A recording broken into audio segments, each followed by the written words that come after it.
is Rebecca Davis, weird, scary, and interesting. And I'm a little under the weather today, but I'm still wanting to do this episode. And it's all gonna be talking about haunted Canadian capitals.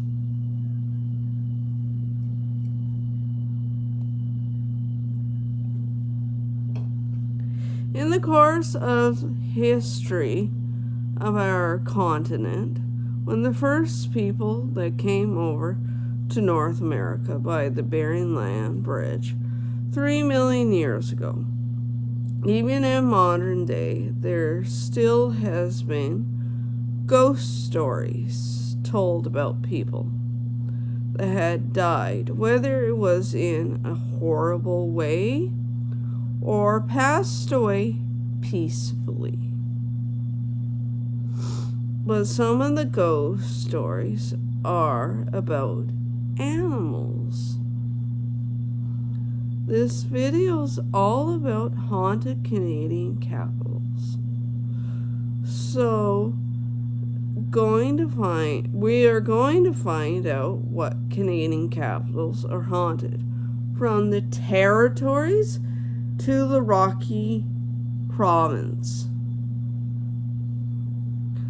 Then at the end, I will tell you where in Canada's capital of Ottawa is haunted. Let's get ready and hear about what is haunted in Canadian capitals. Come and join me, will you? Okay. We're going to the territories first. Number 1, Whitehorse, Yukon.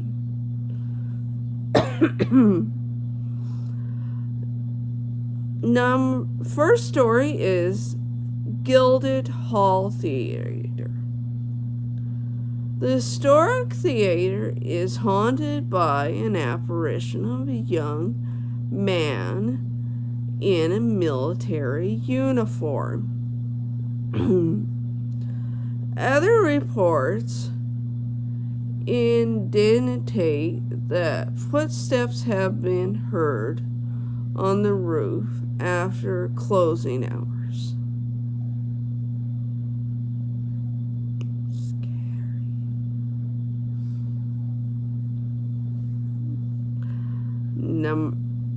Second story.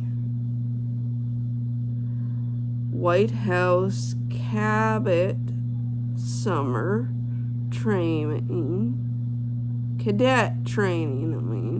Center. Whitehorse Cadet Summer Training Center is said to sport a haunted barracks with a ghost left over from the time when the building housed a youth detention center. A young inmate hanged himself from the rafters in B2 barracks. Some witnesses have heard him call out at night.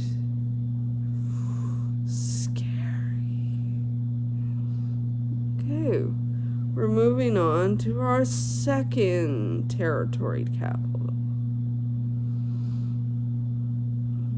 Yellowknife, Northwest Territories.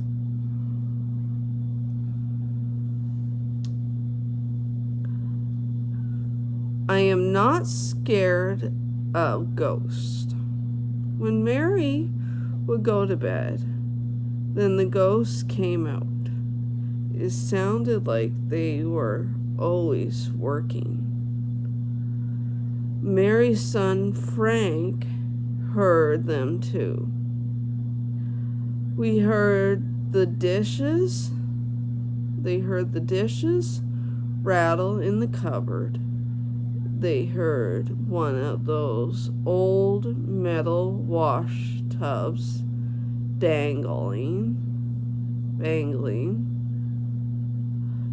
In the morning, when they got up, they talked about the ghosts. Frank said those ghosts have probably been dead for a long time.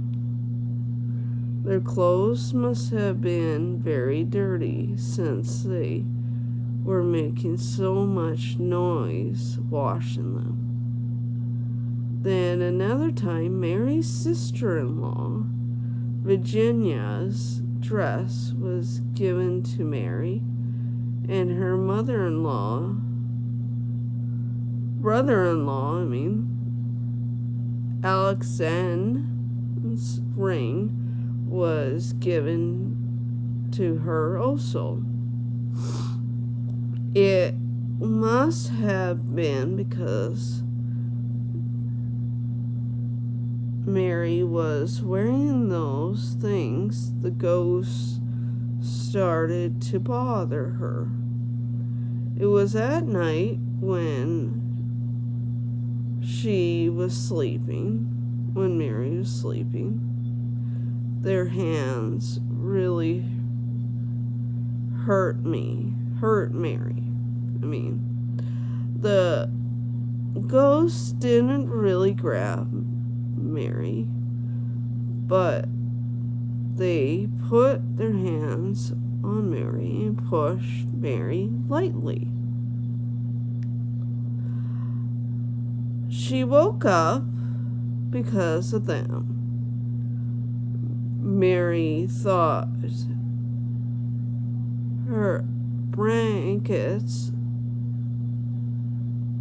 threw her blankets off, and Mary looked up and didn't see anyone. "Is that you, my son?" Mary said. There was no one. "I'm not scared of ghosts at all."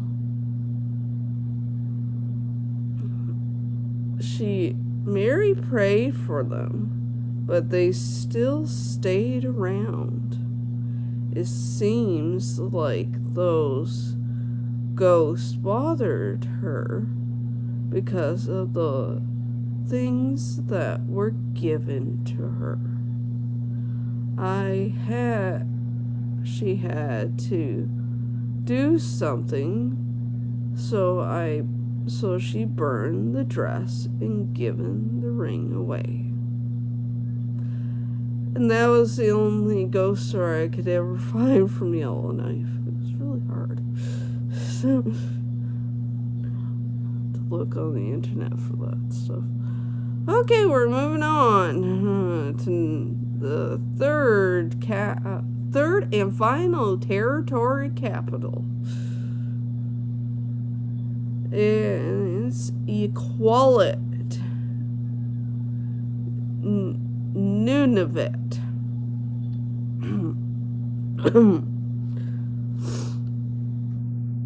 This is called Demon Outside of Igloo.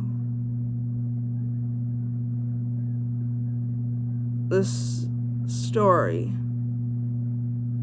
I am about to tell you is true. Rene was visiting his great aunt in Iqaluit on a year in the spring. Rene was expecting that Rene would get to go and see her aunt. Go and see her because it been so long. Rene got there and was just standing outside the igloo admiring the natural beauty that is Nunavut. I did not expect the next year thing that happened. All of a sudden, Renee was standing beside the demon that is CL, actual name unheld. It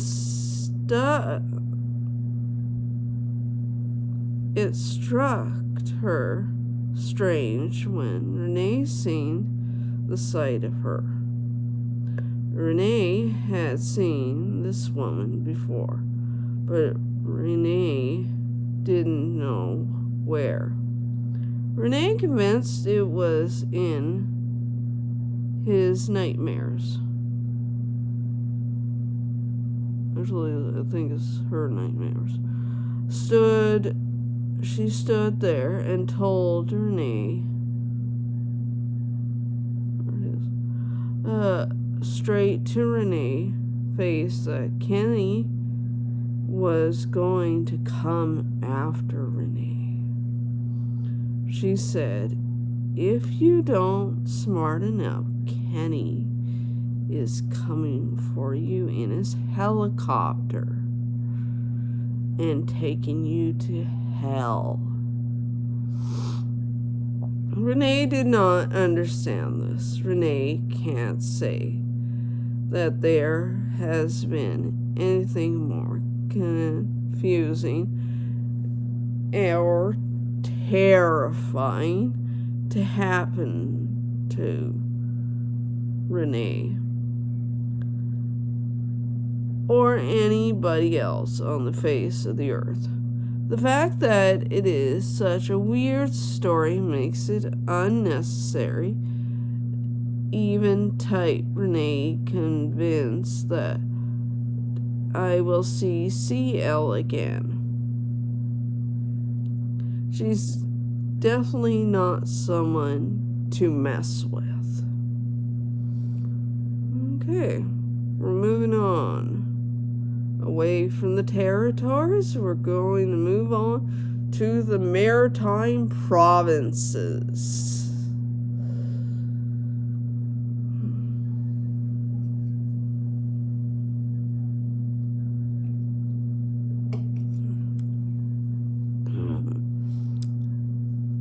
Little gingy, so I won't lose my voice. Okay. Our first maritime province we have here is St. John's, Newfoundland and Labrador.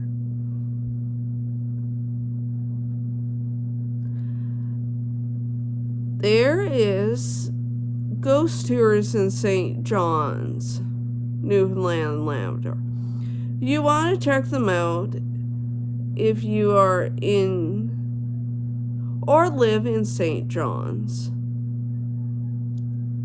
First tour is St. John's Haunted Hike.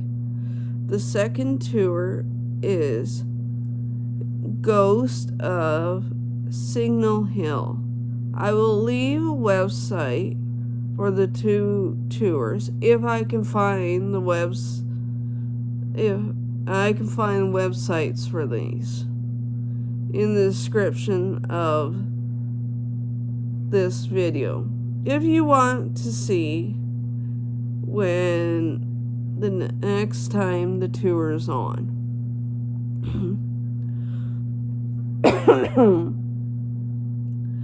Now we will tell you a ghost story.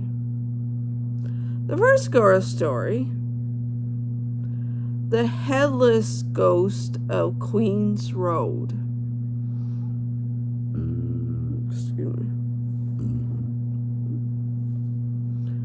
In the 1740s, St. John's was lit by lanterns. Lanterns filled from post to post, bathing the streets of Old City in yellow glow. That's what I mean. The smoke from these lanterns create a fog-like conditions and made seeing few yards in front of you difficult. Once such lantern is lit evening, Samuel Patingham was heading home by carriage. The horse abruptly stopped in the laneway and would not describe coaching by the driver advanced any further. Patingham elected to walk the rest of the way home because he was not that far away. When he neared his residence, he saw someone walking with a lantern.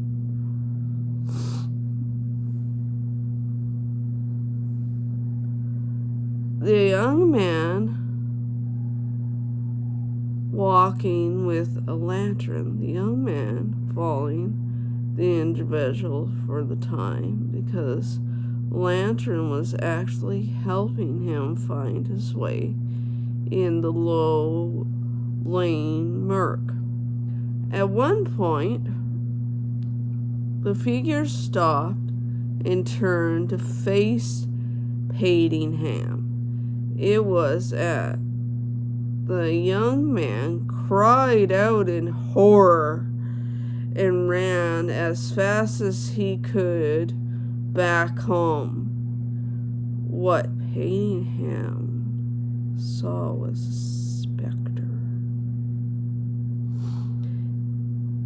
It heard its head and neck hacked off. As the legend goes, the specter was that of a ship's captain who was in love with a beautiful woman who once lived in Patingham's house. Another man fearing for her affections attacked the captain.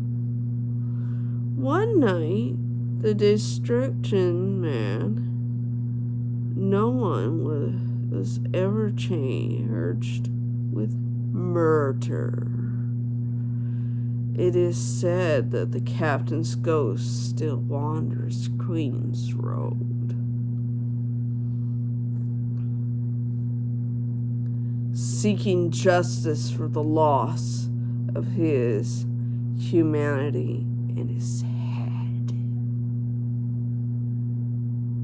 Okay.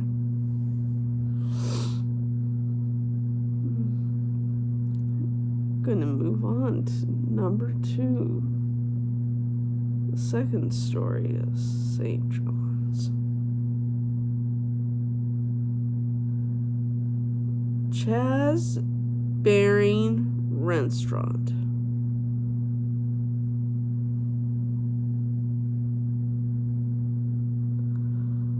The building, God, don't you love colds?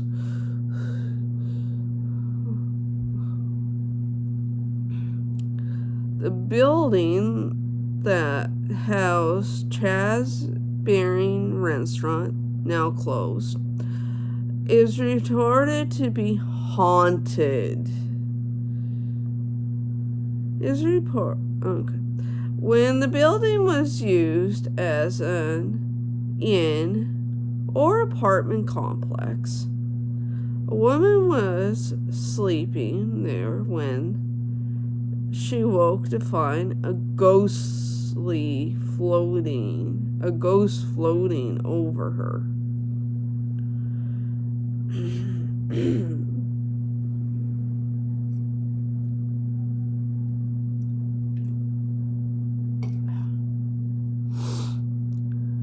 She was paralyzed and helpless as the man placed coins over her eyes, as if preparing her for an old-time burial. Reports say the building was once a funeral home. The second ghost seen here is that of a woman with a long, jagged scar, as if from an autopsy. The site has been featured on Creepy Canada.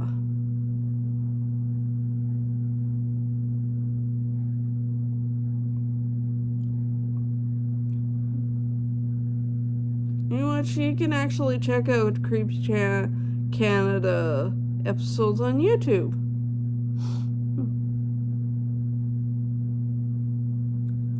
Okay, we're moving on to the third St. John's story. A ghost named John. That's a common name.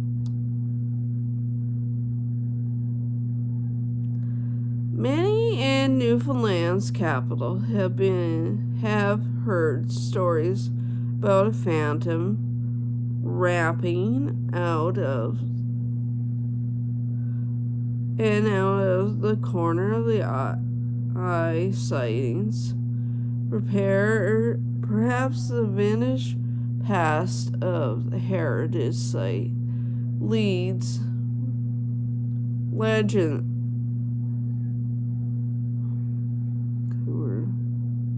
Heritage site leads itself to phantasmagoria legends.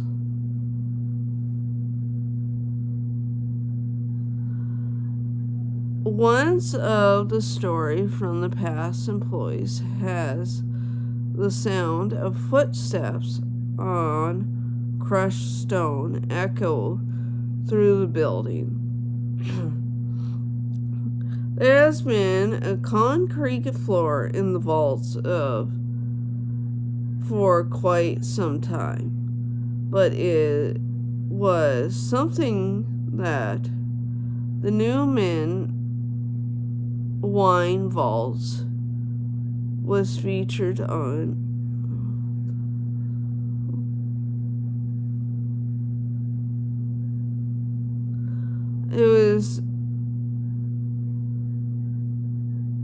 The Newman wine vaults were featured on Creepy Canada.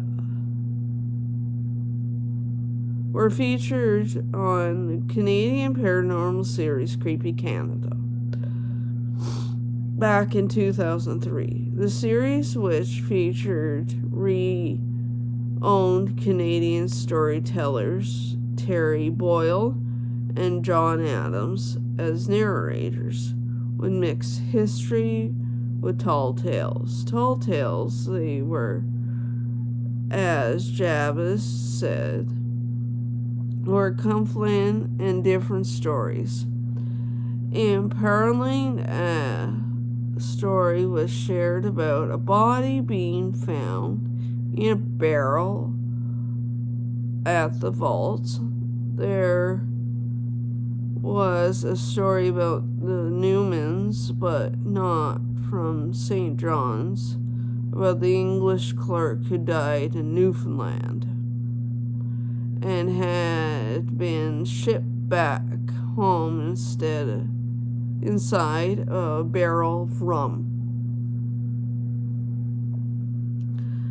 Javis said it's something of an urban legend because there were all kinds of stories that this happened to various people, like Lord Nelson, who was killed at the Battle of Trafalgar. Valker.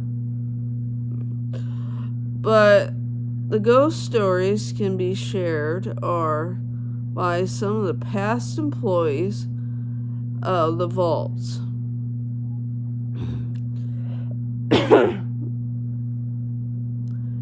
Writer Kelly Blackwood started working there in 2003 when the site was run by the Newfoundland Historic Trust. She working there in the summer, and many people would declare the place was haunted. Creepy Canada wanted to do a segment based on it. Blackwood recalled in a July phone call conversation. They got everything wrong but then she started having odd experiences there, and the person who trained her, she had been there a year before. She had a number of unusual experiences. Those odd experiences were phantom voices, employees would hear their names being called out while they were in the vault. Staff did not leave their front door facing into the Water Street. The side door is their exit. On this particular Blackwood's former colleague was washing some items in the sink, and she heard her name called from an area of the side door. That's really heavy metal door, and it makes a real obvious clunking sound. Blackwood said, so that was one of the first times that she told me about it. That begs the question of when she had her turn at being called upon. It didn't happen to me until a few years. It didn't happen to her until a few years when there are two occasions, she said, adding one time a visitor had entered the vaults while Blackwood was working by herself. She heard a soft sing-song voice saying, Kelly Javris went into the vault, and the visitors wasn't looking at me.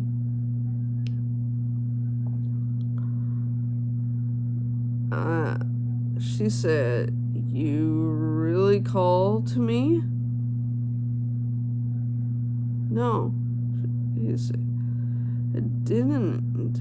Oh, yes. Javies heard Kelly name called, and Javies heard every cleary in the vaults.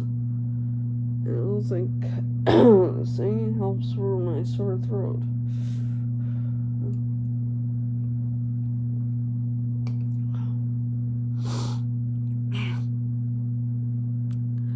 When it happened, the first, Blackwood chose to ignore it.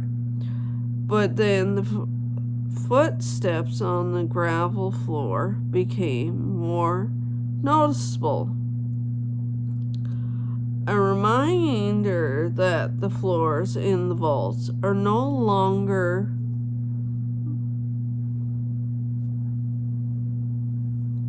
I have to leave on my glasses here. Are no longer crushed stone. In a particular, she was working with a colleague named Jennings, and they heard the characteristic crunching. She and Jennings sat at the desk, and they were probably not on their best behavior that day, as they sat talking about things. Blackwood said that then they heard the footsteps.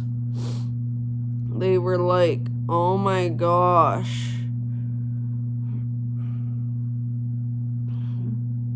They managed to miss the visitor. 2 vaults meet up at the end. So the 2 women checked the area to discover no one was there.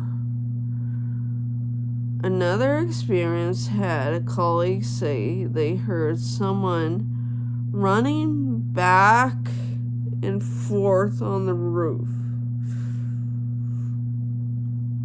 The 2 went out onto the water street to check the roof for trespassers. But no one was there. Not even a bird. The uncanny experience provided the inference for Blackwood to do her own research into the building. She uncovered the story of John Nolan, who was from the Catalina on the Barnes, Pennsylvania.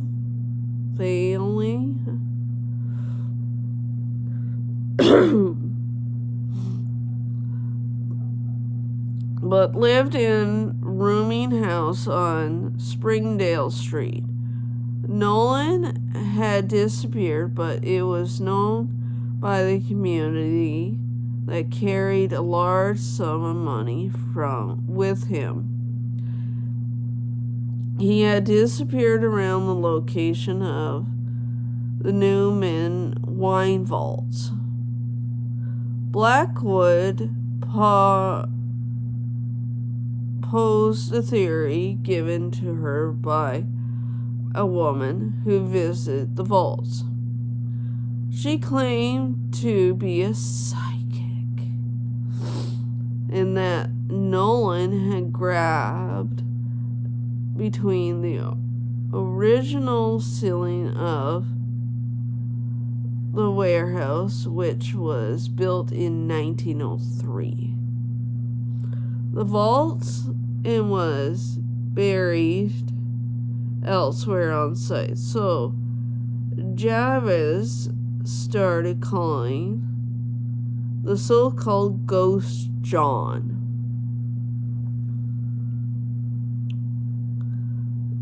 Just to have something to call him. It's nice to know that put a name to the person that's haunting your place. Anyways, continue on. She admitted one of the things that really struck her, when she said that because it was hiding, there was described for food. that he ate a cat that had either been tossed in or found its way in or whatever. That's sad. Okay, continue. What unsettled Blackwood even more was that when the site was excavated, the archaeologists had discovered half of a body of a cat. When John is buried, it is suspected that Blackwood points to a small room that employees in fact called the Little Jail. If the look at the floor, the little room was built sometime around the 1880s. The floor is a brick floor, which is unusual for the vaults. It is 4 to 5 inches higher than the rest of the building. She said, adding the full details could not be confirmed. John was allegedly photographed while the vaults were under asbestos of the Newfoundland Historic Trust. At the point, they used to have wedding receptions. That's sad about the kitty cat.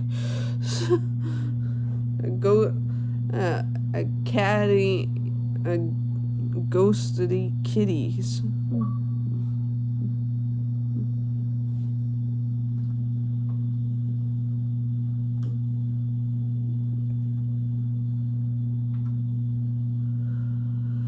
Okay, we're moving on to the second capital in the Maritimes, Halifax, Nova Scotia. And they also give ghost tours.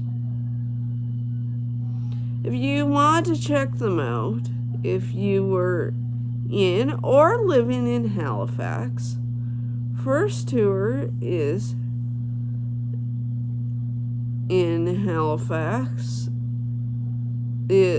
First tour, is Halifax Ghost Walk.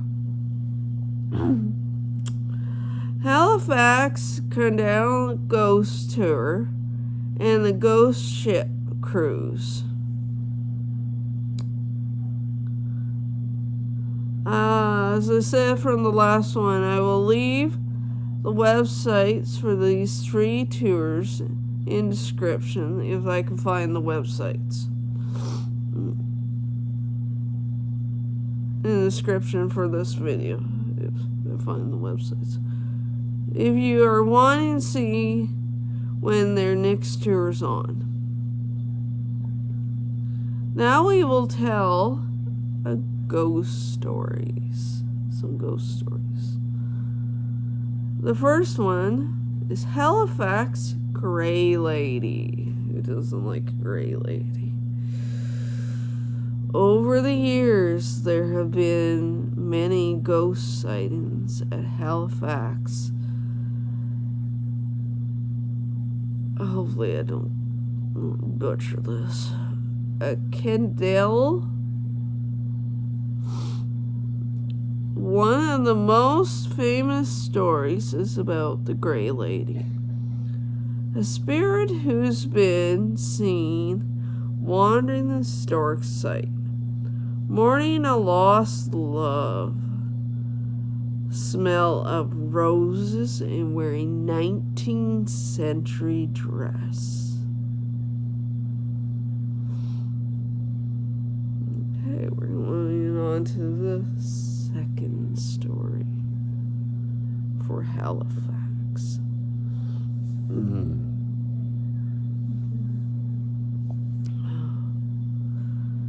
The ghost story of... Take a drink here. Okay. Well, good now. The ghost story of Citadel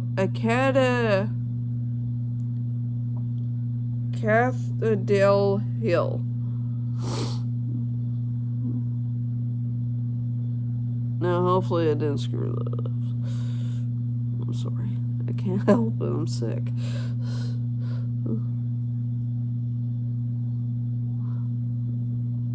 Two locals.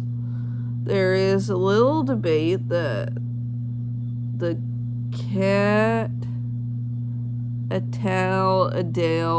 Hill, that sounds better, has been inhabited by several supernatural beings, being one of the Canada's oldest national historic sites.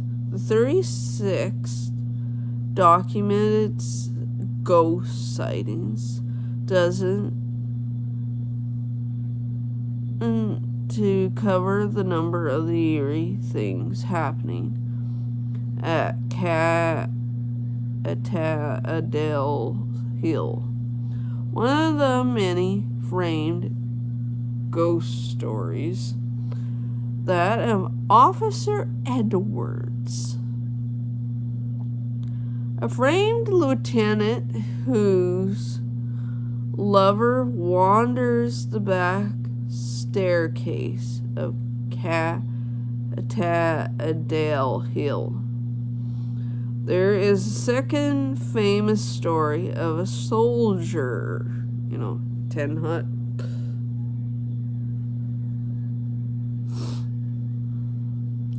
who was murdered in cold blood.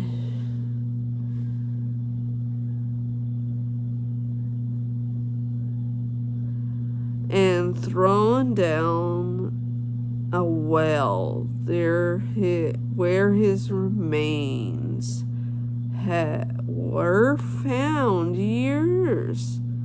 hundreds of years later.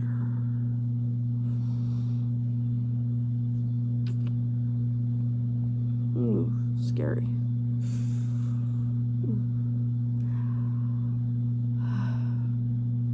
Number 3, third story. Haunted Peggy's Cove. This is a very famous place. One of Canada's famous places. Peggy's Cove is one of the most popular tourist destinations on the East Coast.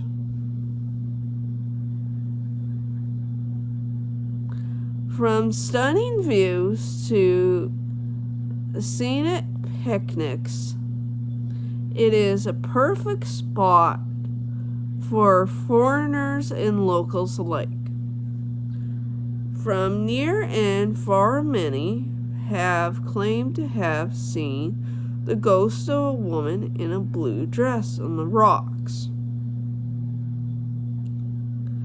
There have been several ghost sightings at Peggy's Cove, but none has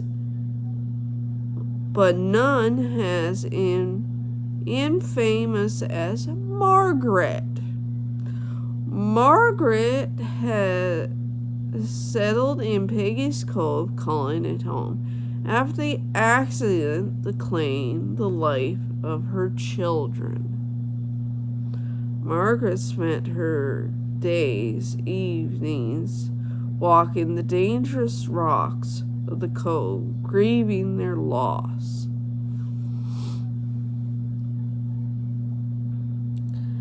Many tried to console the grieving woman, including her own husband, who was jumping around the rocks, dancing for his love. So romantic. So deadly, so romantic. He slipped and fell off the slippery rocks. Distraction, knowing she not save him, took in her own life. Several visitors to this day reported seeing a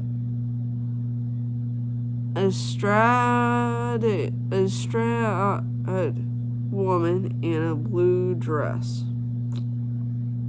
Stand out there. Standing on the rocks above the ocean. Poor Margaret. When they get too close, she jumps and disappears. And that's what I'm gonna do in a minute.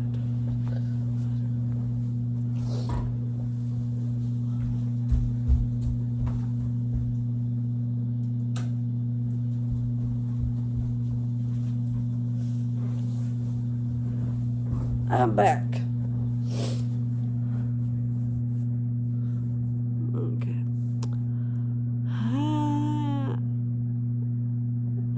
Now I'm going to read the fourth story of Halifax. This one's called The Deacon of St. Paul's Anglican Church.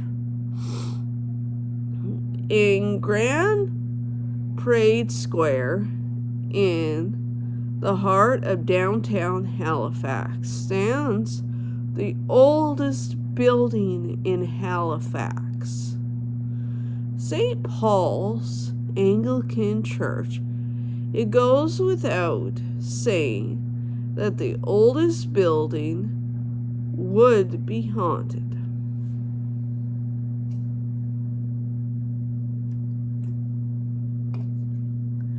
Legend has it the one that on the morning of the Halifax explosion,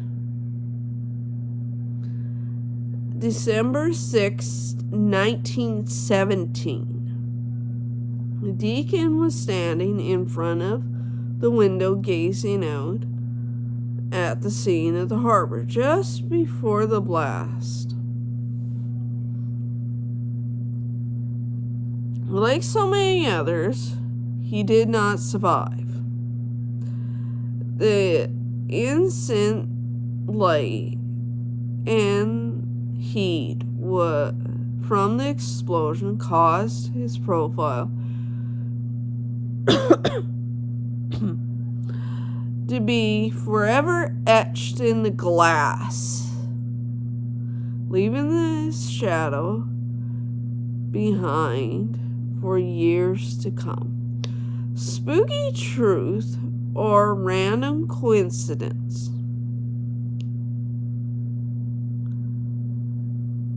Go ahead and stand at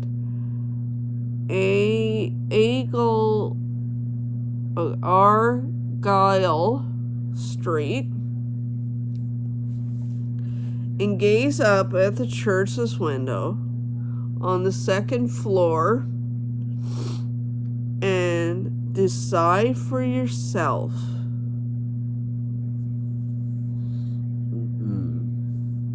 Okay. Number 5. Got another church. This one's All Saints Cathedral. This church is allegedly haunted, otherwise it would be not on this list, by one of the former deans. He is mostly standing at the altar. Oh, he's doing what he was doing when he was alive for all of eternity. Okay, I think we're on the last story for Halifax. Yep. Number 6 and the final story for Halifax. Ford Basin. This site is reportedly haunted by the spirits of Native Canadians, French, British, Canadian soldiers, and family members. They are touched, pushed, and pulled by individual prisoners, light abnormal footsteps, shadowy figures, disembodied voices, other unexplained noises.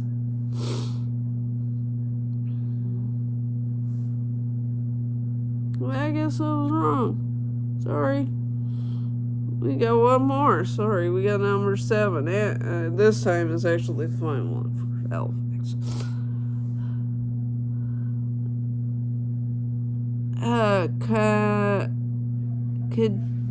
Cadillus.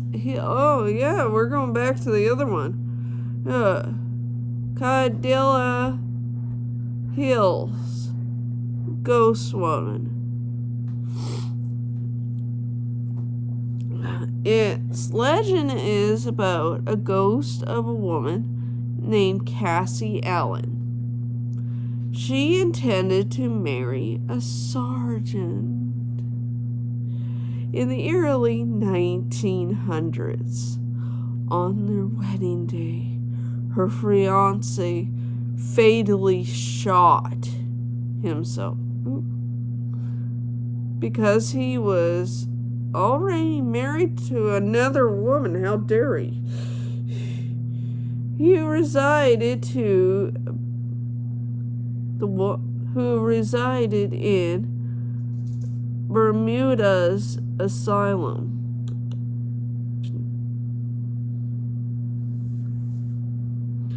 That's sad. Sad story. Hi, Snowy! This is Snowy up close and personal. Snowball, say hi to the viewers.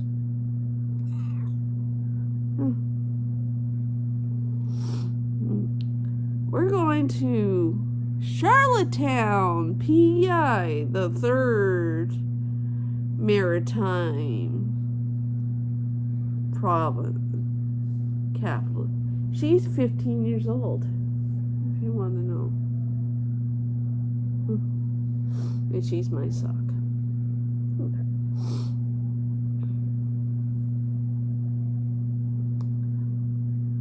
Sightings of phantom ship. Who doesn't like a good ghost ship story?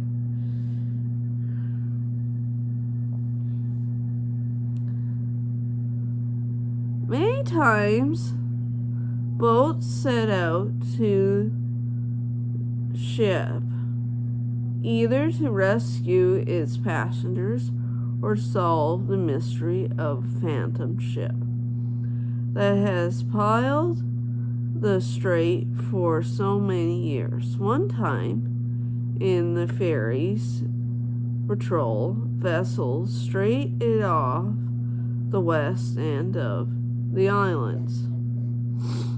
But even with the speed of the modern vessels, it could not match up to the exclusive ship. So real is the version that on the time a group of men, including late John P. McLean, were working at the port of Charlottetown when the word was received of the ship in peril in Charlottetown Harbor. as described in Sterling Ramsay's folklore. Prince Edward Island, at some distance out of the channel, was what appeared to be a large 3-mast sail vessel, which was ablaze from bow to stern. Her crew were seen frankly running from one side of the ship to the other.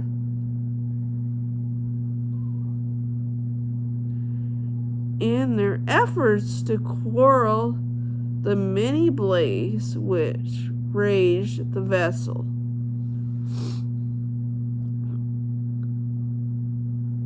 A rescue boat began rowing to the scene, to hopes of saving people from water. But before they could arrive, mist engulfed the burning vessel and was never seen again. Although search was made, including seeing divers to search the bottom of the harbor. The phantom ship was also reported in later occasions, still burning.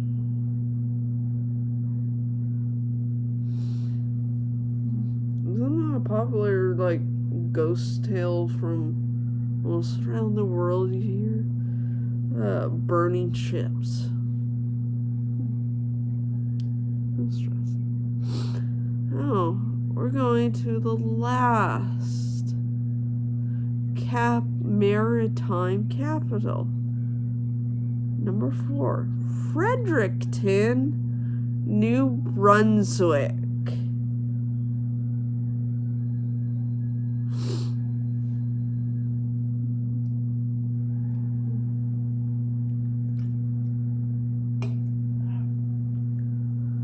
Resident is called the Resident's Ghost. On Fredericton's Waterloo Row stands a some grave Victorian mansion called Boy's House, which is claimed to be a home to many friendly, helpful ghosts. And shooting away a fly if anybody wants to know. By the 1660s, Boy's House had seen better days. The grand old mansion had been recently converted into a men's residence for the University of New Brunswick students. According to author Carol Spey, in her influential book of NB folklore, Will O' the Wisp. The one night, the dawn of the residence was working up by the piano playing. Annoyed, he shouted, "I don't know which of you idiots is banging on that piano, but don't you know what time it is?" the plane stopped. So he went upstairs, but when the piano came into view, there was I'm wrong. He went downstairs. But when the piano came in view, there was nobody there. When he turned around, there was a strange gray lady floating on the staircase. He recounted when he turned to look at her, he realized the creature was not made of flesh and blood. The Don, who had some religious training with the Anglican Church, cried out, "In the name of the Father, Son, and the Holy Ghost, I command you to tell me who you are and state your purpose." To his imbrons surprise, wrote the spray, the ghost replied that she was looking for a letter. She wanted him to open a safe in the kitchen and see if it was there. The old mansion had been built decades early by May Boyce, and her husband was Walter Boyce, who donated the equivalent of $500,000 in today's money to start Fredericton's beloved Boyce Farmers Market. Walter Boyce immigrated from North Fork, England in 1886 at the age of 16, bringing with him his 9-year-old brother. They received a land grant on what was then the outskirts of Fredericton, called Salamanca. The plan a turnip farm. In Salamanca, Walter met a farmer's daughter named Mary Harding Leonard, who everyone called May. In 1894, when Walter was 23 and May was 27, she was wrong, girl. They were married.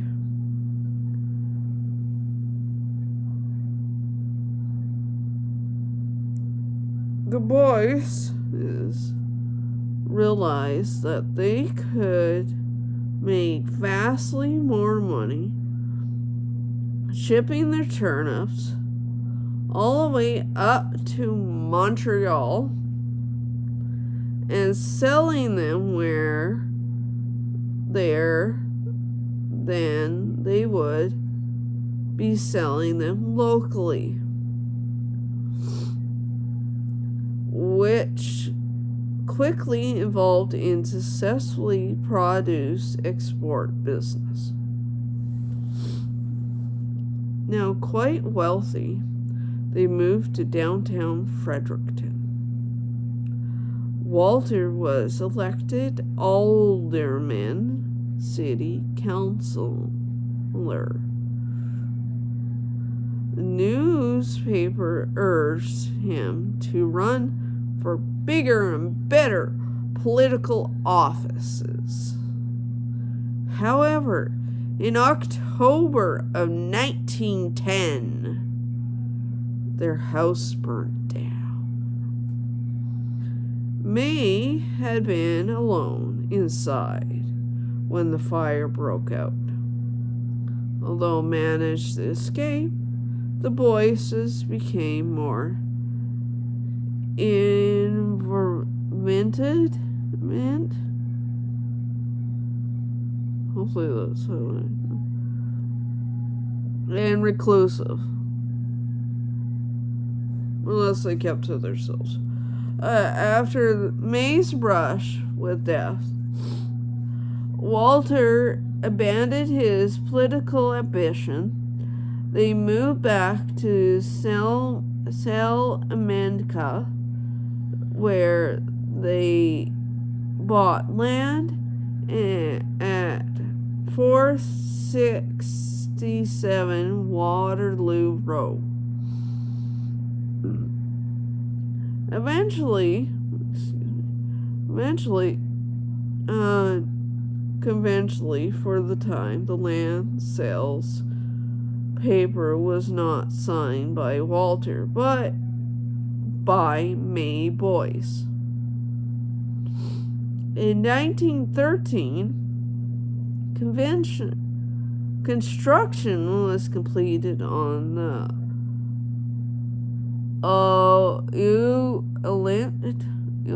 Obolent house called the Boyce House. In 1961, the Boyce House was sold to UNB to be a men's residence. The day after his ghostly encounter, then Don called a house meeting. Much to his surprise, other residents each admitted they all encountered the ghost before.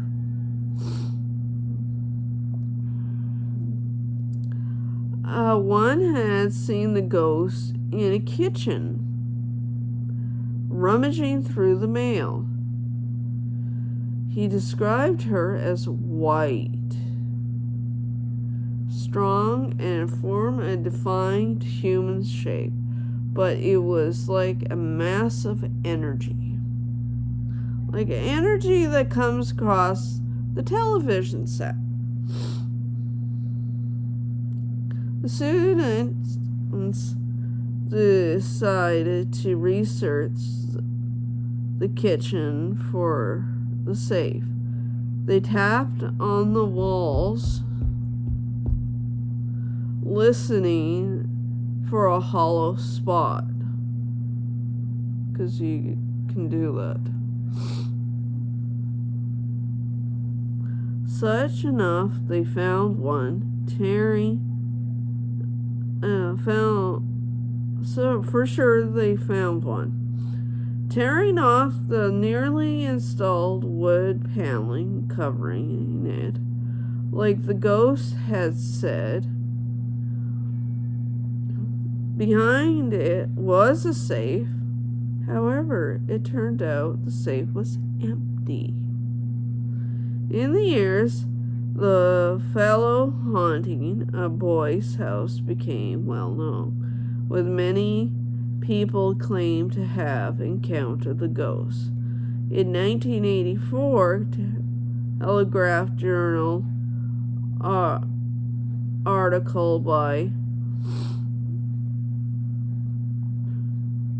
Sean Waters noted she was a soft sport for young males.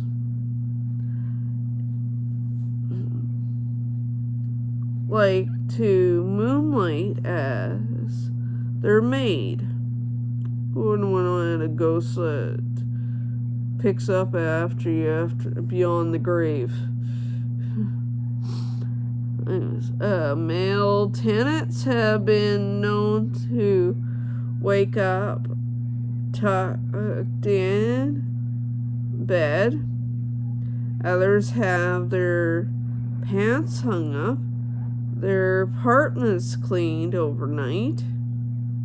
By the 1980s, the ghost was famous enough to be featured in some drastically less than promises published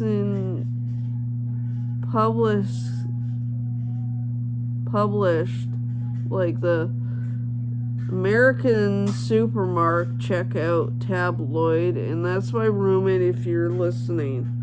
She's sick too. Anita, say hi. Hi. Okay, we'll continue on.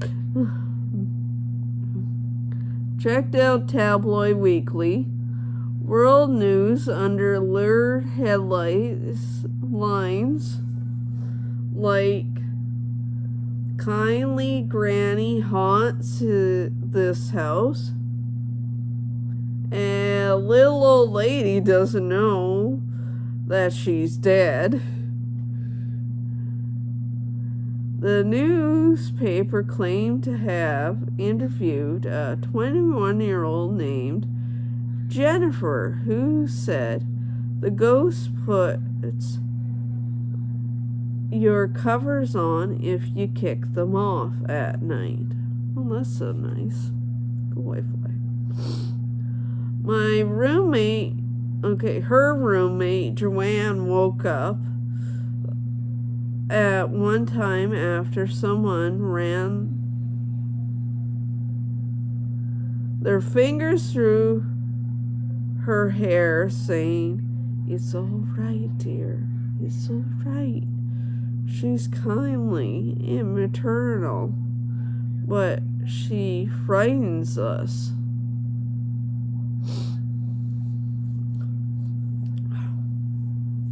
In 1981, the television Ghostbusters of Amityville horror fame came to examine Boy's house. According to the Telegraph Journal, they declare they're harmless, but tenants were warned not to have seances, Ouija boards, or tarot cards.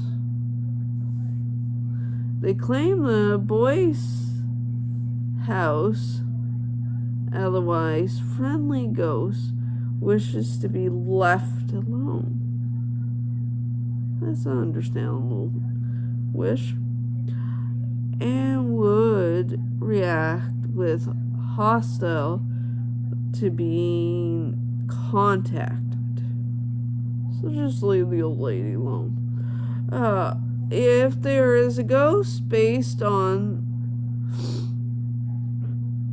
the timeline of the inhabitants of the house, it is mostly May Boyce. May had lived in Boyce's house with their servants and her husband, Walter, his younger brother, Thomas. Perhaps Walter and May, and Hamley to have children themselves, let to be protective of Thomas, or perhaps it has own tragic history. In 1906, his child died. In 1921, he suffered a life-changing injury. He's working in the woods, and hopefully I don't butcher this. A napadong.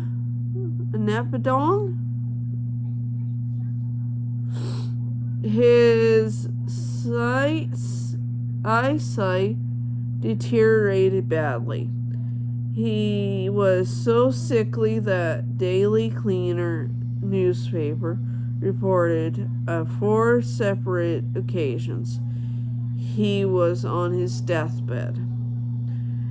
May and Walter Both died soon after one another in early 1950s, leaving Thomas alone for the last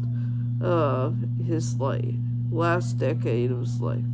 When his health was good, he was an active at the church, Christ Church Cathedral, arranging their flowers. Most of the time,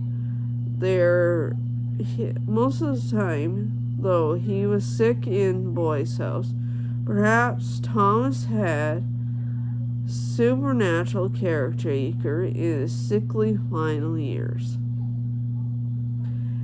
And just maybe the ghost continues to take care for people who live in Boy's house today. Well, that's nice. May's looking after the house, look after her house, beyond the grave. That's nice. Okay, we're moving on to Eastern Canada. We're getting closer to my province. Okay. Eastern Canada. Eastern Canadian provinces. I've only been into one Eastern Canadian province. We'll talk about that next. This one, number 1. The first one is Quebec City, Quebec. I've never been there, but I heard that you actually need to learn how to speak French to visit Quebec. So I'll have to, that'll be one of my bucket lists. Okay, we're gonna do, here's the first story from Quebec City, Quebec. Cathedral of Holy Trinity. Hold on, let me take a sip of my ginger ale.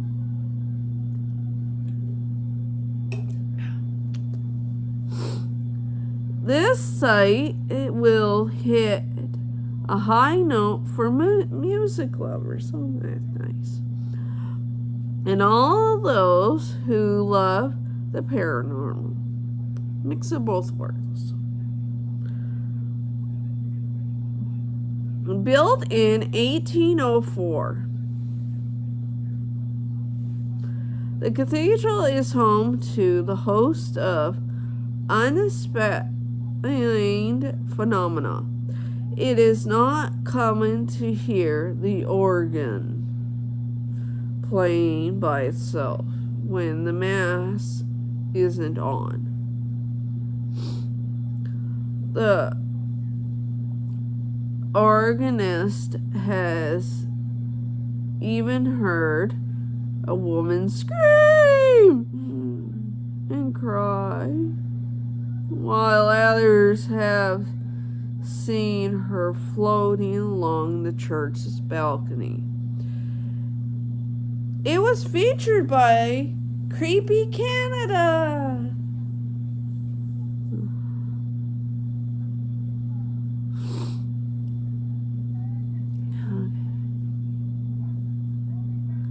Okay, here's the second story from Quebec City. Chateau. Sorry to you French-speaking people. I'm a little rusty. Frontenac.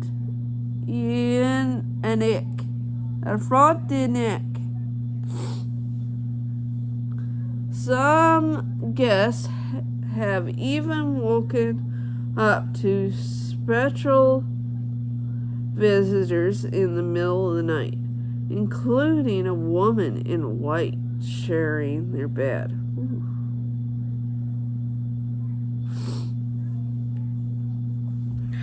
Others have even seen the 17th century Governor General wandering the halls dressed in period attire. Okay, that'll be a little freaky if you find somebody that's not living anymore in your bed and a dead Governor General. Okay, we're moving on to the last story from Quebec City. Plains of Abraham. I've actually read Royal Diary, a woman that was from the Plains of Abraham. I think I might do a video on the Royal Diary series sometime in the future.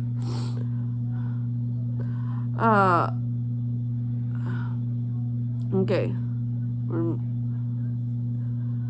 Plains of Abraham. Close to 200 men died at that September day, including General Wolfe and General McClain.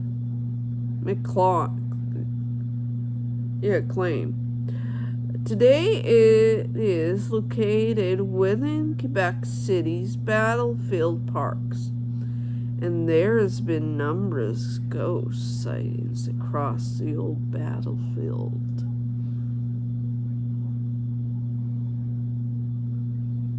Obviously, it's haunted.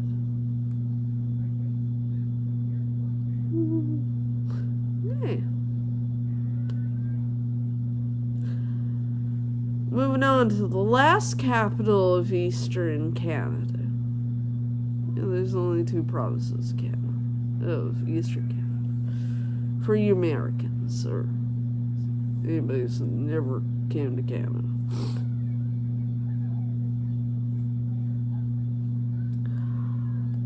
Okay, with Toronto, the second one is Toronto, Ontario. I've never been to Toronto, but I have been to Ontario.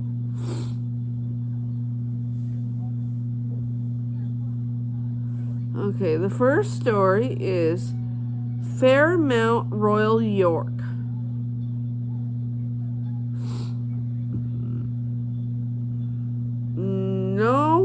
The horror at the Fairmount Royal York is not that construction that has been happening and will continue to happen in front of the building for the next 2 years. But rather, the hotel has had some creepy, unexplained happenings. There are 4 potential hauntings. They plague the hotel.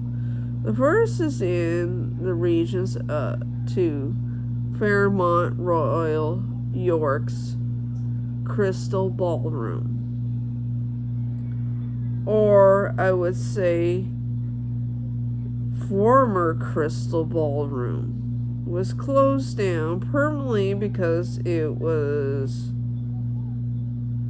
violated a number of fire codes. That's never good. However, top floor where the ballroom was located was a place for actresses and politicians, as well as other people from Toronto's elite to socialize. However, since the closure of the ballroom, many people who stayed in the rooms directly underneath say hearing noises such as music, talking coming from the floor above. Furthermore, the elevator will sometimes take you up to the ballroom without anyone even pushing the button. The second haunting is the former banquet porter who was found hanged in the stairwell of the 19th floor in an area where meeting rooms were held. Once in the while, the staff reported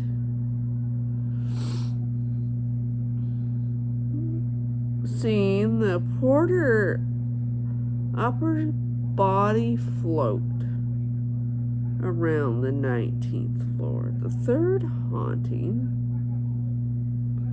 unexplained event is found of children laughing and running up and down the hallway.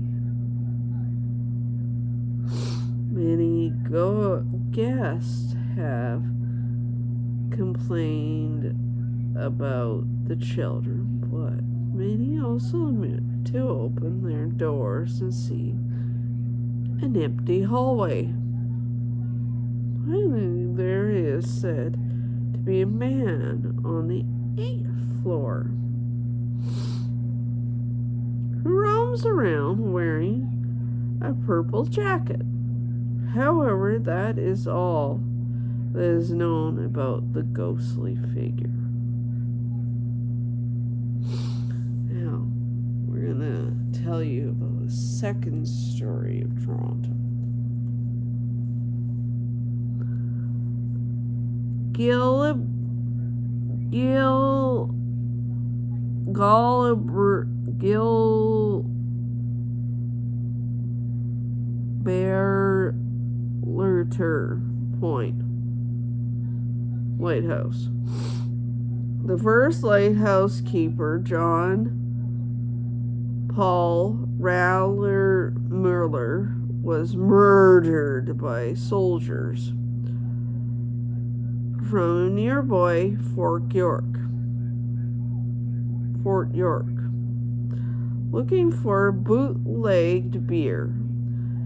On January 2nd, 1850, soldiers were charged with murder, but were eventually acquitted. A coffin was found in 1893, buried in the sand with a jawbone in it. However, it's not clear whether there was the part of the lighthouse keeper's remains or not. It was featured on Creepy Canada.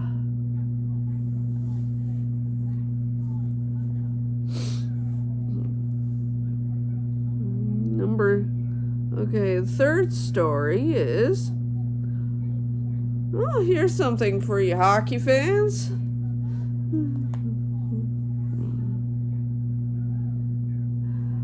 Hockey Hall of Fame, the legend of Dorothy. Yeah, so the Hockey Hall of Fame is supposed to be haunted, the original place. The most widely circulated story is the woman named Dorothea. It's Italian for Dorothy May Elliott, who was 19 years old when she allegedly worked at the Bank of Montreal during the early part of the 20th century. As the story goes, Dorothy involved in a romantic relationship that ended tragically, leading her to take her own life within the bank's vault. She shot herself inside the bank early in the morning of Wednesday, March 11th, 1953, and died 22 hours later at St. Michael's Hospital, which is just a few blocks away. Some versions of the tale claim was jilted by her lover, while others suggest a more complex love triangle was at play. According to Rona Brook, the developer manager of the Haunted Walks in Toronto, bank workers began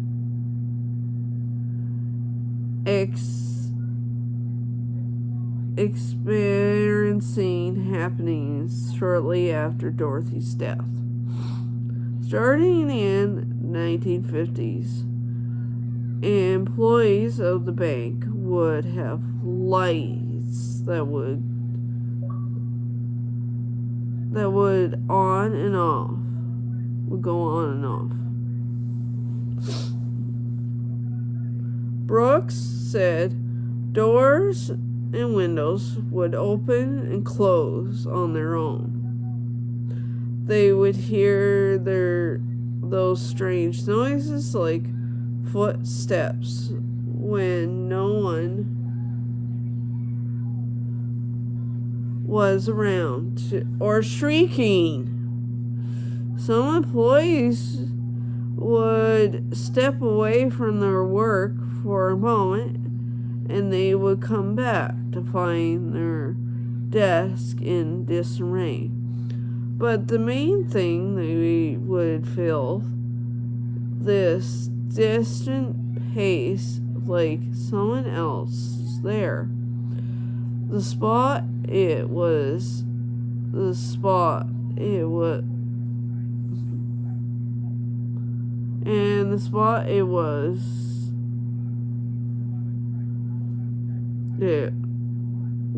strongest was the actual in the woman in this bathroom on the second floor of the bank. It got to the point where the employees were using that restroom were so uncomfortable being in there that the bank had to be put a second bathroom in the basement because so many people were refusing to use it. It's like, no, thank you. I can hold it.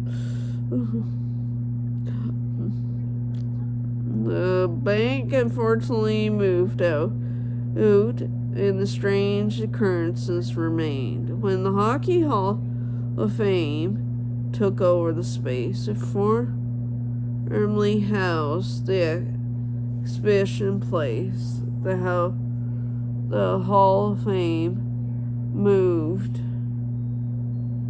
to its current building in 1993. So it used to sit where the old Montreal used to sit in Toronto. So it moved in 1993. Today's visitors and staff members at the Hall of Fame continue to report the usual experiences that abrupt to Dorothy's spirit. Oh, she must have moved with them. This including cold spots, current areas of the building, especially near the old bank vault. Oh, she's still there, I guess. Are said to get unexplained cold. The aspirations some have to see a woman in period clothing wandering the halls or standing near the vault. Disembodied voices, whispers, muffled conversations, and even occasionally cries have been heard with no clear source. Unexplained events, items moving on their own, lights flickering, doors shutting without reason or among the many odd occurrences reported. At least she's still there. It's sad how she died. Okay, that's it for the eastern part of Canada. We're going to the prairie provinces. To my province.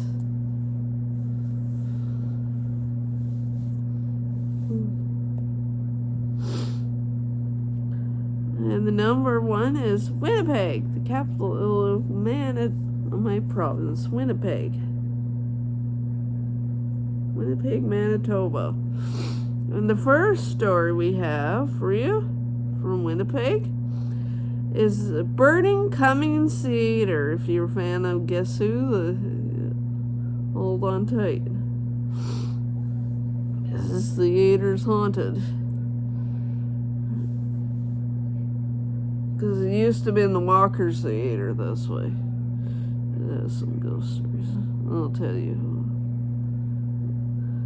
Performances have been rehearsed on the stage, alone in small groups, when they heard applause coming from the gods, as if there were invisible crowds watching an unseen show. There were many other strange occurrences at the theater, mostly at night when the building is empty, other than the security guards. Doors that were supposed to be left open are found closed with no explanation. Guard dogs, who normally were well behaved at their job sites, were barking, ruff, ruff, ruff, at nothing to refuse to enter current rooms, in the theater.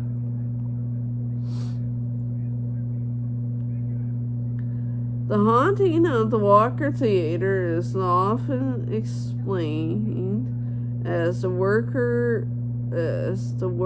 of Lawrence Irving and Mabel Hacking, as a famous acting couple from England. They had just completed a trumping North American tour. Okay, let's just say great North American tour. That circulated at the 7-year-old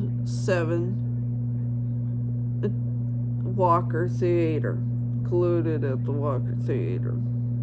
The renowned Londoners, he was the draper, 42-year-old son of illustrator, British actor Sir Henry Irving.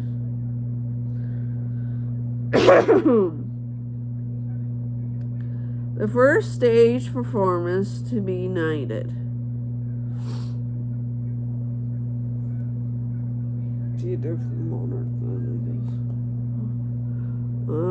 Had booked passage home to London via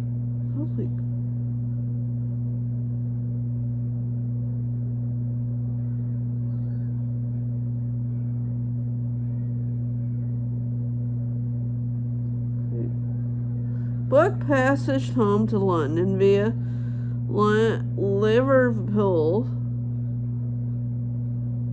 on the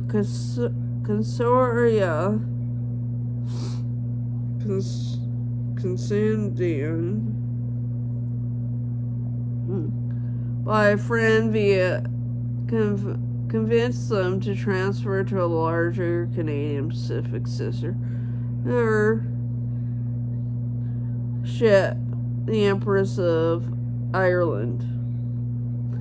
They could never make it.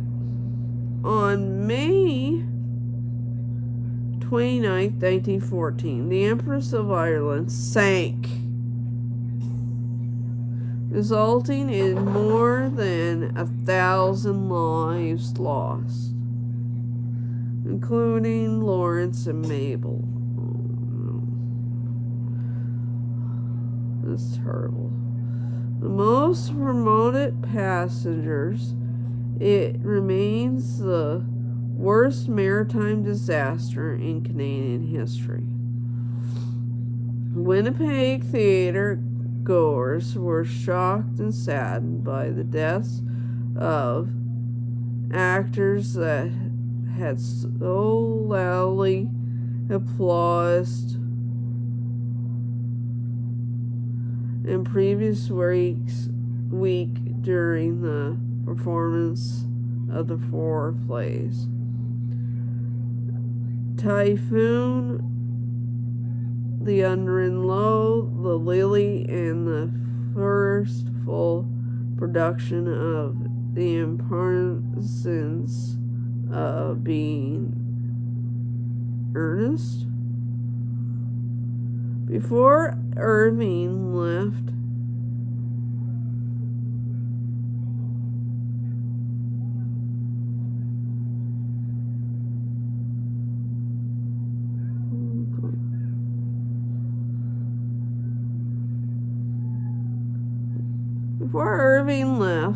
the Grand Walker stage, he branched the audience farewell, saying, his reported by the Manitoba Free Press. He was draped in with the only must delight memories. He vowed to return with the new stage work. Iving and Hacking were the last seen collapsed in each other's arms as the ships slid down beneath the waves. His body was found still clinging a fragment of his wife's dress in his hands. 32-year-old Hacking was never found. After the accident, the shining copper plate was put in the lobby of the Walker Theater in the memory of Irving and Hacking, apparently to keep their promise to return, becoming the house ghost of Smith Street Theater. Were the last performance together, they were soon blamed for the incidental activities such as spooky whisperings and clapping and ghastly sightings. That's so romantic how they died together. It was such a sad disaster that they never got a chance to go home. Nobody on that ship got a chance to go home. Sad. It reminds me of the Titanic.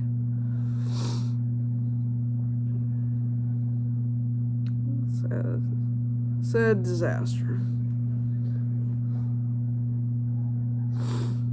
Okay, second story. Fort Garry Hotel. I've heard of this story. But a lot of you have. The Fort Garry's room 202 is haunted by a woman that ended her life after knowing her husband perished in an automobile accident.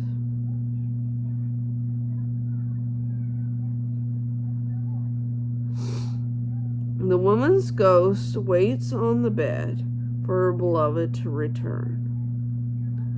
One such believer was the former Liberal MP, Brenda Chamberlain. It was featured by Creepy Canada. You know, they're seeing more of you than me, you know. I can share the limelight. Okay. Yeah, it was featured by Creepy Canada. Yes, no way I can share the limelight.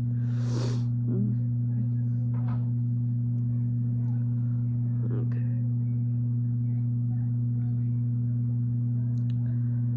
Number 3. Third story. Number 3, third story. Is the Royal Manitoba Center. So the legend has it that the Royal Manitoba Theatre Center, so main stage, is haunted by a friendly ghost named George. The resident spirit, the absolute son of a former caretaker of the company's original home in Dominion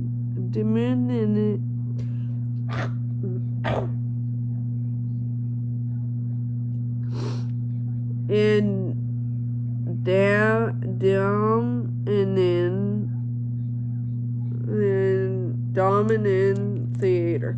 I couldn't find much for that ghost story.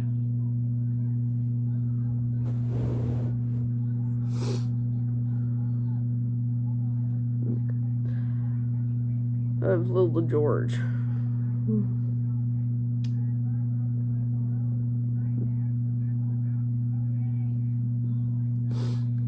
Maybe any of you have heard about the ghost of George in the Royal Manitoba Theatre Center. Okay, we're moving on to the last one. Fourth story. Saint Ingatius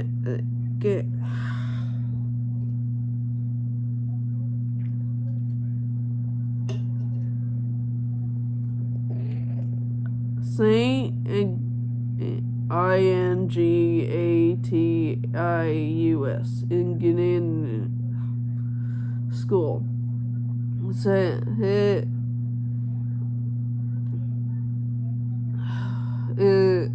Said to be haunted by a little girl that died due to an accident while playing in the playground.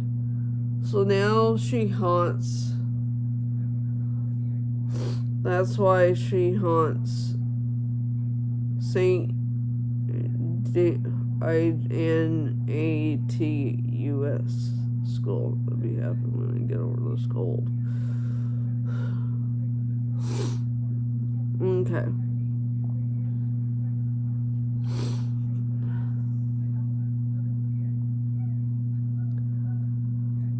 Okay, we're moving on to number 2. Regina, Saskatchewan. The first story is the Assiniboine Club. Built in 1912, the Assiniboia Club housed one of Regina's most popular men's club at the time. 3-story brick building is located in 1925. The Victoria Avenue, although the Assiniboia Club is closed in 2007. The historic is now home to Crave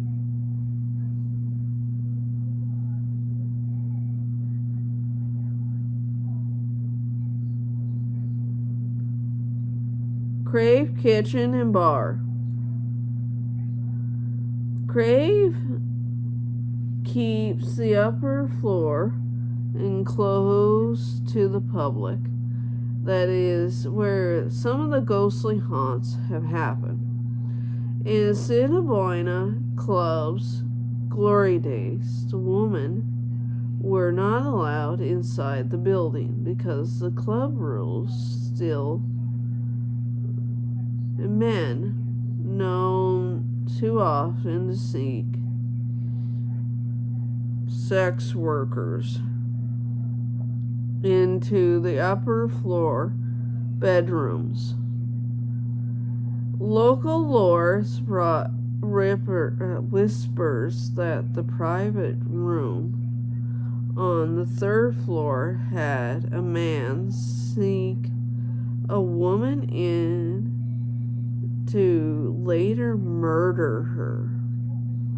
Her ghost haunts the building by roaming the halls. Glimpse of her, though, through the windows. Some have seen the figure of the Aldrine woman, only for her to disappear. When they get close, witnesses have also heard disembodied voices, seen items move from on their own, and lights flickering. One of the employees of the former business within the club, Danbury's restaurant, once witnessed a foot-tall vase heave to the middle of the room on their own.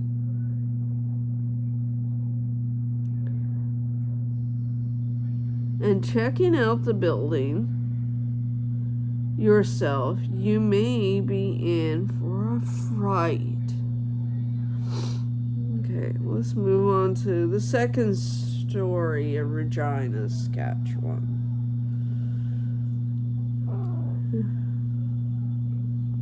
I'm almost done snowing. Dark Hall.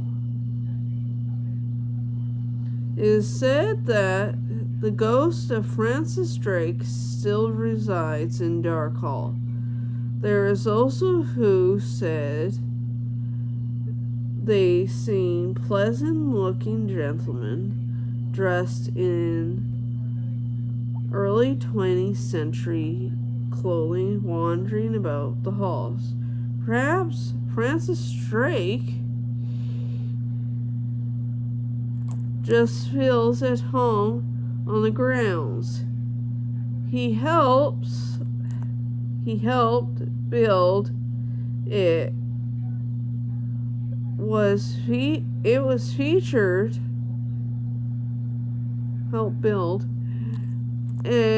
featured on Creepy Canada. Okay. And we're on to the last one for Regina, Saskatchewan. Government House. Lights suddenly go out on night. While best friends lights suddenly go out on night. While best friends Sam and JJ are touring Government House in Regina. What's worse, mysterious footsteps heard straight towards them. It is the legendary ghost Howie. And is he responsible for all the strange things happening in the historic mansion? The two girls, along with Grandma Louise found out more than they bargained for when they set out on the ghost detecting adventures in the former Vice regional residence. Okay. We're moving on to the last capital of the Prairie Provinces, Edmonton, Alberta.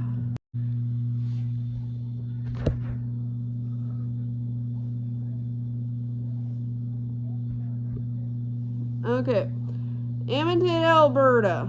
The first story is Edmonton General Continued Care. Edmonton General Continued Care Center has a mysterious, ghostly figure known as the Gray Lady.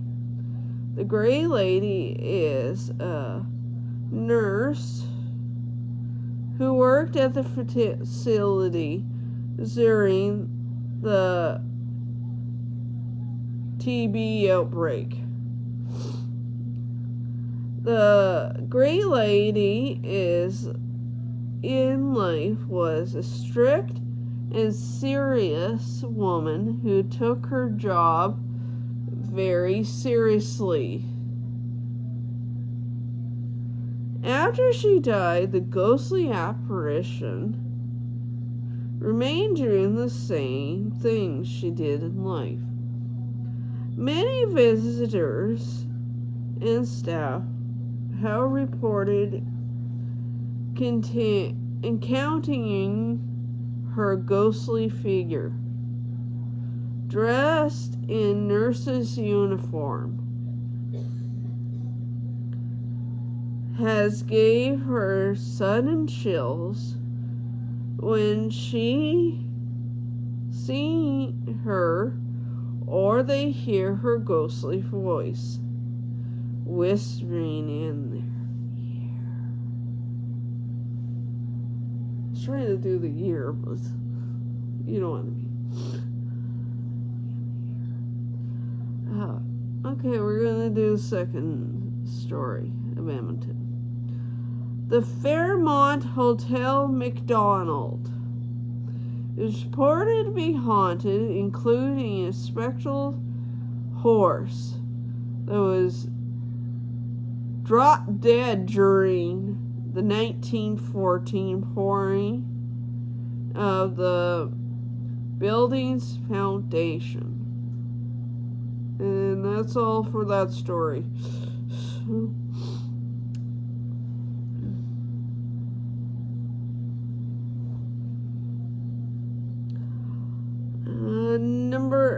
Third story. The Perkins House of Fort Edmonton Park is considered to be the home of a ventriloquist doll that suddenly materializes in cupboards. That would have to be scary. As well as a spectral small boy. It was featured on Creepy Canada.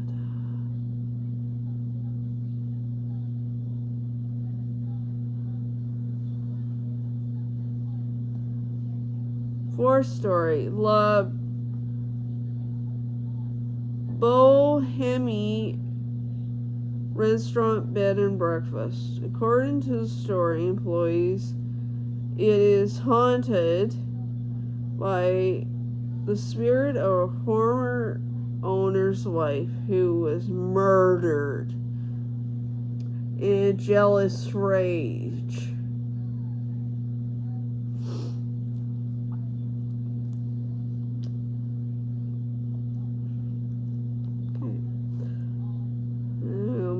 To the next story, number fifth story. McKay Avenue School in downtown Edmonton is a museum that previously serves as a school. The scene of the first two legislation sessions of the province was a particular entity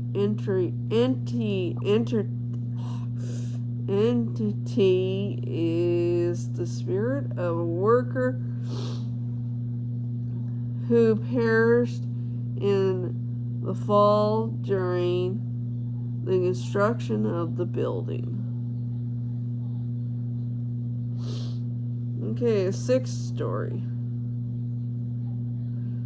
The old Princess Theater is claimed to be haunted by a spectral bride. Who doesn't love ghostly bride stories? A spectral bride who ended her life by hanging in 1920s after being cast off by her loved one.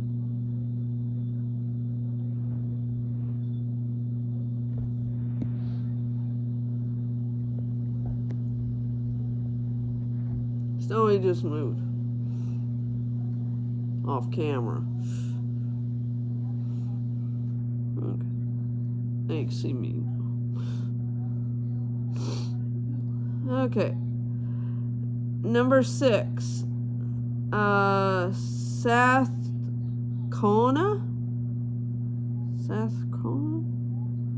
I think that's right. Museum and activities is a former RCMP detachment that is considered to be haunted, and that's all I could ever find for that ghost story when I researched it. If you know more about that, well, you can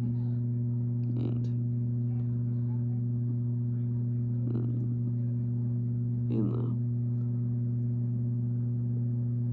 comments. Okay.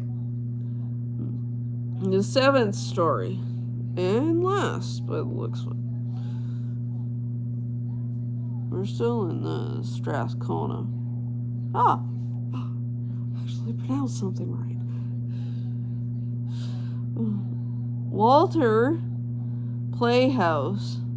This is the Walter Playhouse in this district of the old Strathcona. Edmonton. It is partly haunted, and most notably by the ghost of Walt, good old Walt, who is an old volunteer firefighter. Okay.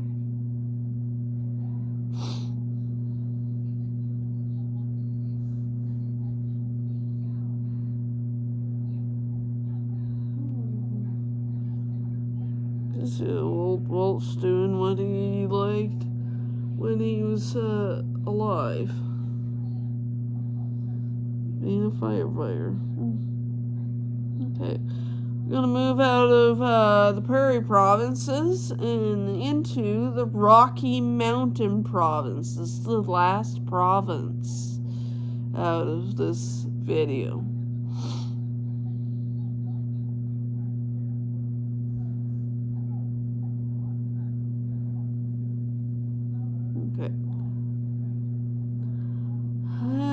And the only Rocky Mountain province we have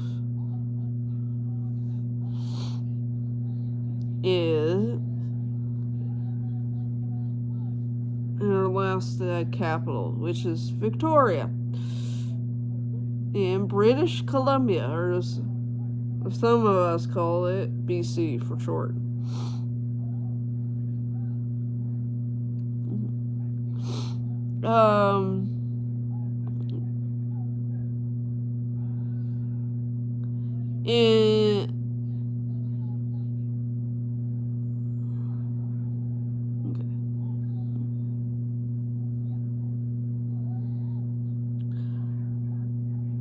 The first story is Craig Adaracha.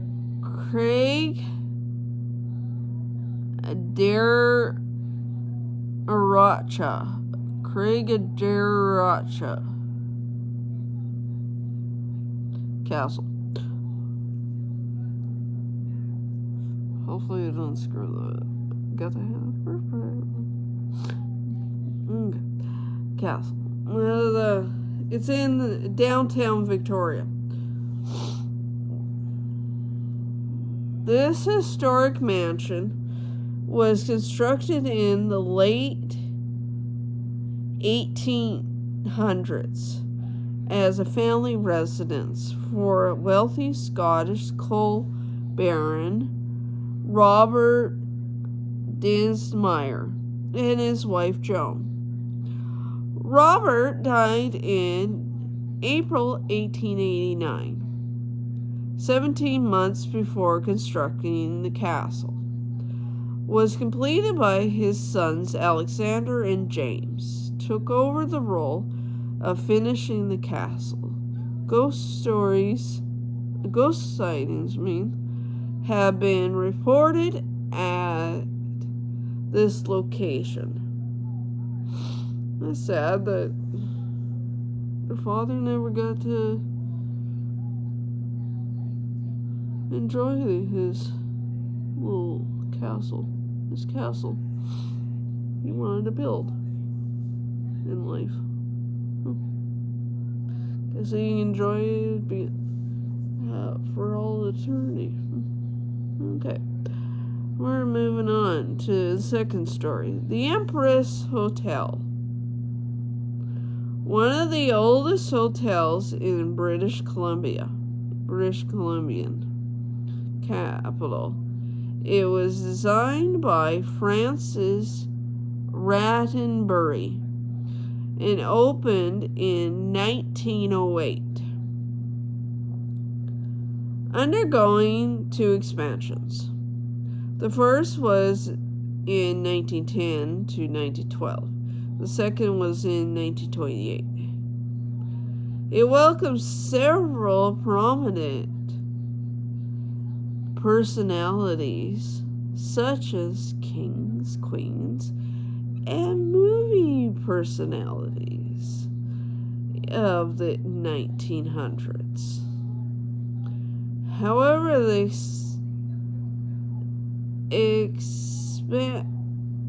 experience of multiple paranormal activity is possible, most notably the ghost of the hotel's designer, who was murdered in 1935, a maid on the 6th floor, and a construction worker who killed or sound better to say killed himself. Killed himself. Okay, some stuff happened there. Okay. And now, as I said, drum roll, please. We're moving down the Rocky Mountains. And into Ottawa. Ottawa, Ontario, Canada.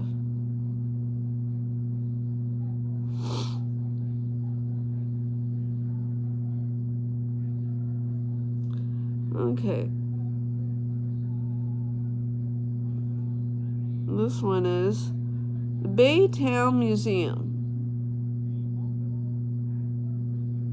First story is the Baytown Museum.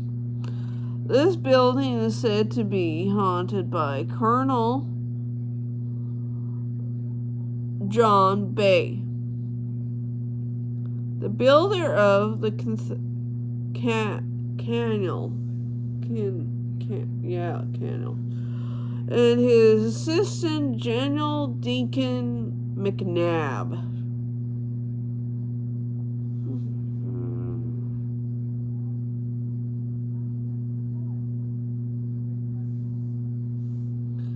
It was featured by Creepy Canada, the Girly Ghost Hunters. Actually, I never heard of the Girly Ghost Hunters, so I looked this stuff up. Okay. The second story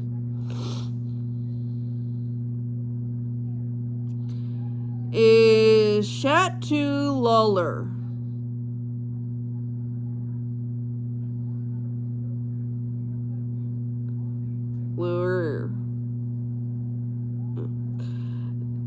It is to be haunted. Definitely, there is some ghostly experiences and patrons from London, Ontario, especially wrote on Trip Advisory. I think it was on a particular haunted floor through, and however scary it was, didn't scare me. It didn't scare some. I never been there. Didn't scare. Though